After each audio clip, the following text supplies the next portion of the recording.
I'm excited to share that our honorary degree recipient today is Andy MacDonald, who will be introduced by Ms. Gina Antonacci, Associate Vice President, Academic.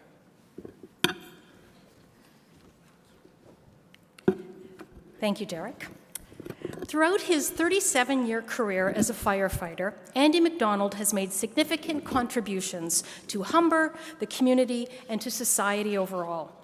Mr. MacDonald was employed by Brampton Fire and Emergency Services, where he rose to the rank of fire chief. Throughout his career, he proved to be a forward-thinking leader. In 1998, Mr. MacDonald and his crew responded to a preventable house fire where 3 children perished. From that point on, he became dedicated to improving public education and fire prevention. He was the driving force behind the Fire Life Safety Education Centre in Brampton, the first of its kind in Ontario. This hands-on learning facility opened in 2003 and teaches children about fire hazards, aiming to reduce the number of injuries and fatalities from fires and accidents. The facility includes a mock apartment where children can learn to recognize fire hazards and learn of what to do in the event of a fire and how to find escape routes from their home. Under Mr. MacDonald's leadership, a public education division was established within Brampton Fire, which expanded the scope of public education. Andy MacDonald is involved with many charitable organizations and spends much of his free time working to improve the lives of those affected by life-altering incidents. He is a founding member of Camp Faces, a camp that provides the families of fallen first responders with the opportunity to connect in a structured camp setting, staffed by trained personnel and mental health professionals. And this is a cool fun fact, in 1985, Mr. MacDonald earned a spot in the Guinness Book of World Records for rappelling off the CN Tower to raise money for a Toronto hospital burn unit. That alone should have got you the honorary degree.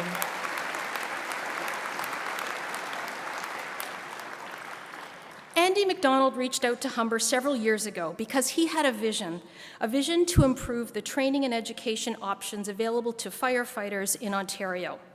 He served as a member of the Pre-Service Firefighter Education and Training Program Advisory Committee, where his guidance has been integral to maintaining the high standards of the program.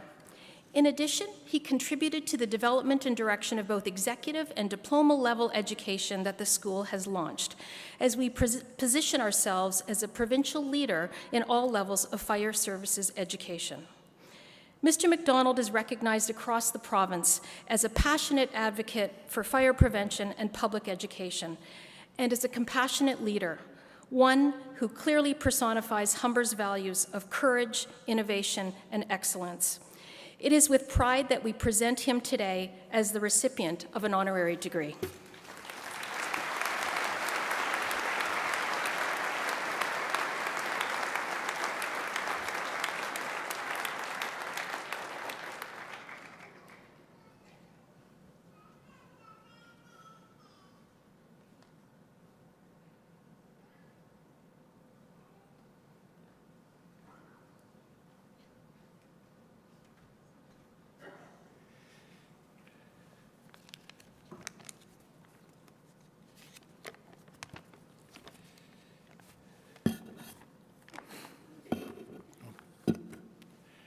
President Whitaker, platform members, staff, faculty, graduates, family members, and special guests.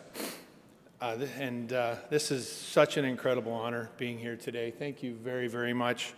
And a very special thank you to Associate Vice President Antonacci, Gina, and Dean Stockley, Derek, for your guidance and help throughout the years. Without them, I can certainly tell you that I wouldn't be here today. Congratulations to all of today's graduates. You should be very proud of everything that you've accomplished, as should your families. Well done to each and every one of you. Many years ago, I sat with a similar group of my peers when I graduated from university for the first time. Unlike most of you at that point in my life, I wasn't too certain what I wanted to do for career. I entered university with one thing in mind and graduated and wasn't exactly too sure. I had no idea where life would take me and certainly didn't think that it would ever end up in such an honorable position as I find myself in today. Upon returning home to a small village, my father suggested that now that I was at home and didn't have anything else to do, I should join him in our local volunteer fire department. My dad was part of a group of local men that formed the department when I was just a 2-year-old child. So I grew up hanging around the fire station, sweeping the floors on Sunday mornings, helping to clean the fire truck and the ambulance as a child, and had no desire to do that when I grew up. Unlike a lot of children, there was no fascination with the big red truck and shiny lights because I saw them all the time. That changed the moment I joined the volunteers. I was immediately drawn to the camaraderie, the opportunity to work alongside my dad, but most importantly, the incredible feeling that I got helping people each and every day, that feeling of helping people that called us in their times of need.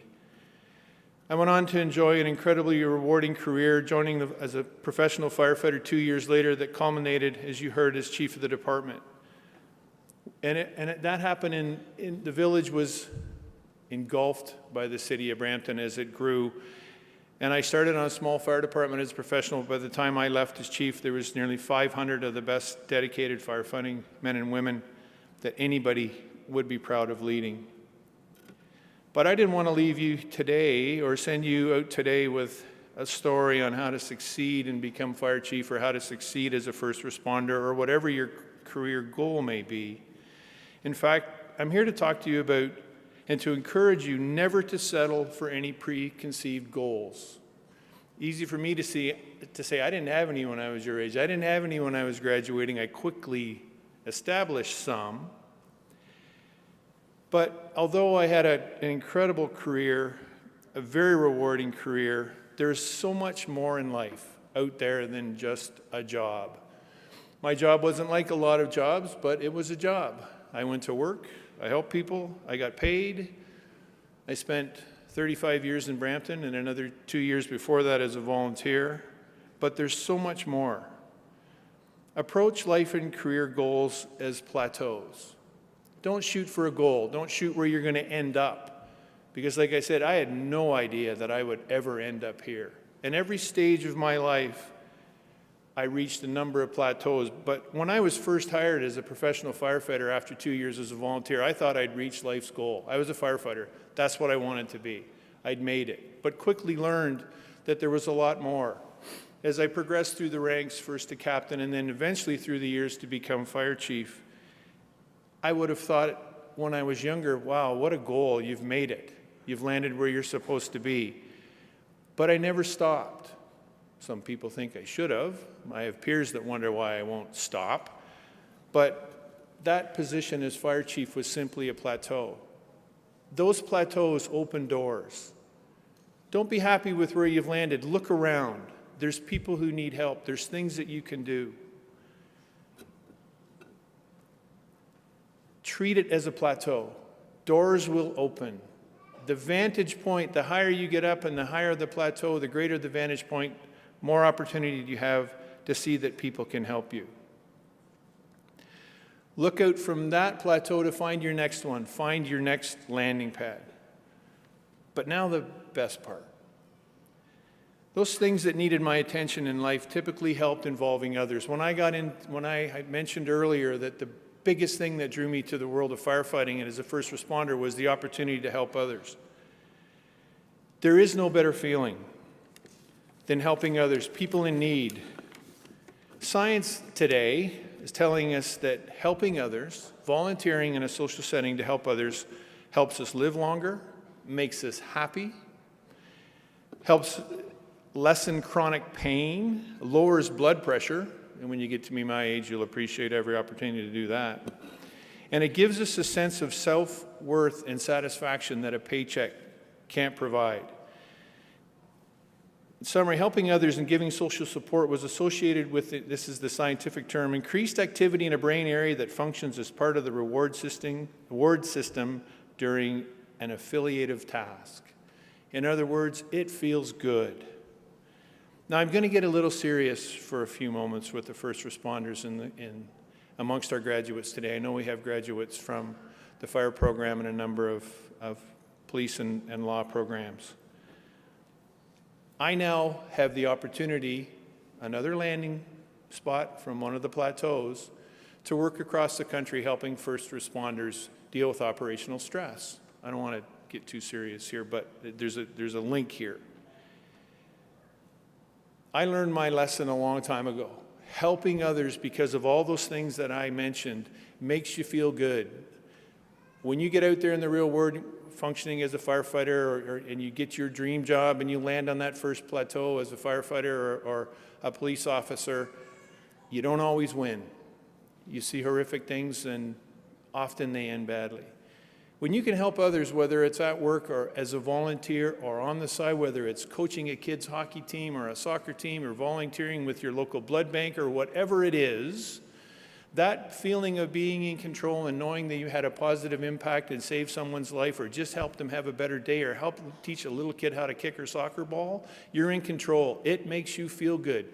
It lowers your blood pressure. It lowers makes you happier, and it lowers the operational stress you get out there in the real world. So for you first responders in the room, don't think that getting the job is you've reached the goal, there's no more to do. In your position, with your experience and your ability and your want, need, and desire to help others, look around, open those doors, get out there and change people's lives in a positive way.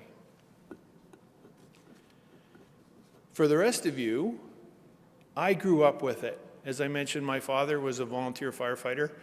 He was a volunteer firefighter for 36 years. As you heard, I got in 37, so I beat him. He's here today, as is my mother. And I grew up in a home where the two of them were out there helping people all the time. Dad was a volunteer firefighter. They ran an ambulance at the time, so they had a fire truck and an ambulance, and was a volunteer paramedic long before the term paramedic even existed. I grew up with it. My mom taught Sunday school, was a member of the Women's Institute, coached girls baseball, taught 4-H, and I grew up with my parents helping people. It just came naturally to me. I didn't realize at the time or appreciate what an impact it would have on my life and make me who I am today. You heard about Camp Faces. My children, who are both here today, both graduates, one of them from Humber.